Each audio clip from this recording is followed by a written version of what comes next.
दूसरा मोबाइल मिला तो बड़वा बिगड़ जाता। देखा इधर ब्लॉगिंग वाला आई गया आदमी भैया, नहीं इधर देखो एक ब्लॉगिंग उधर दूसर का ब्लॉगिंग। अभी का मेरा आदमी आया भैया।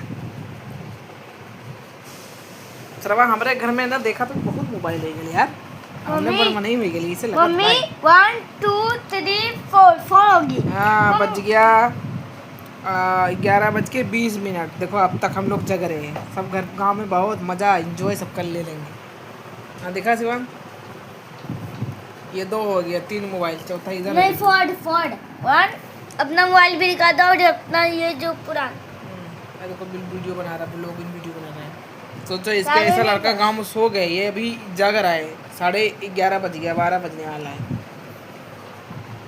ये लवंडा खाना पीना तो हो गया भैया, चलो अब सोने की तरफ बढ़ते हैं। अब देखो सोते कब है।